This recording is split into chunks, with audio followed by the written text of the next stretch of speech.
একাদশ জাতীয় সংসদ নির্বাচনে মমতাময়ী শেখ হাসিনার নৌকায় ভর্তি।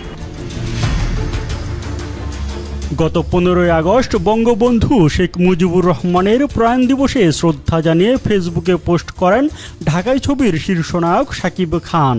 বিষয়টি উঠে আসে সবুজ অঙ্গন থেকে রাজনীতির চায়ের কাপে, ভক্ত মহলে উঠে আলোচনার ঝড়। কয়েকদিন ধরে চলা তুমুল আলোচনার জবাবে বুধবার দৈনিক সমকালের অনলাইন সংস্করণে দেওয়া সাক্ষাৎকারে শাকিব খান জানান, তিনি কাউকে মনক্ষুণ্ণ করতে সেই পোস্ট দেননি। বঙ্গবন্ধুর প্রতি শ্রদ্ধাবোধ থেকেই তিনি পোস্টটি দিয়েছিলেন। শুধু তাই নয়, শাকিব খান দাবি করেন তিনি কোনো দলীয় রাজনীতির সঙ্গে সম্পৃক্ত নন, এমনকি কোনো দলের সঙ্গে কখনো যুক্তও ছিলেন না। শাকিব খান নিজেকে অরাজনৈতিক দাবি করলেও তার অতীত ইতিহাস তা বলে না। 2018 সালে অনুষ্ঠিত একাদশ জাতীয় সংসদ নির্বাচনে শাকিব খান আওয়ামী লীগের হয়ে এমপি নির্বাচন করতে চেয়েছিলেন। সে সময় গণমাধ্যমে সেই খবর ঢালাওভাবে প্রচারও হয়েছিল। 2018 সালের 10 নভেম্বর সন্ধ্যার পরে দেশের প্রথম সারির গণমাধ্যমগুলো সংবাদ প্রকাশ করে শাকিব খান আওয়ামী লীগের হয়ে মনোনয়ন ফরম তুলতে যাচ্ছেন।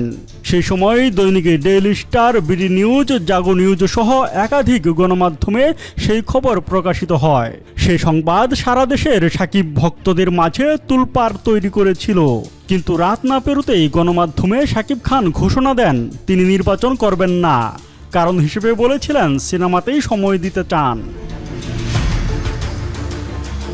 তবে শাকিব খানের নির্বাচন থেকে সরে আসার নেপথ্যে ছিল ভিন্ন ঘটনা।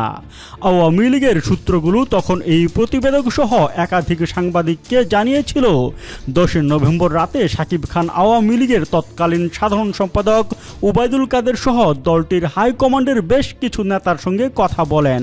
হাইকমান্ড তাকে মনোনয়ন দিতে অস্বীকার করে। এ কারণে পরদিন শাকিব খান সিনেমার অজুহাতে নির্বাচন থেকে সরে দাঁড়ানোর ঘোষণা দেন। সে সময় নির্বাচন করতে না পারলেও আওয়ামী লীগের হয়ে নির্বাচনী প্রচারণায় অংশ নেন ঢাকাই সিনেমার এই শীর্ষনায়ক। শুধু তাই নয়, নৌকায় ভোট চেয়ে দিয়েছিলেন ভিডিও বার্তাও। একাদশ জাতীয় সংসদ নির্বাচনে মমতাময়ী শেখ হাসিনার নৌকায় ভর্তি। এখন শাকিব খানের রাজনীতি নিরপেক্ষ হওয়ার প্রশ্নে মিশ্র প্রতিক্রিয়া বিরাজ করছে সোশ্যাল মিডিয়ায়।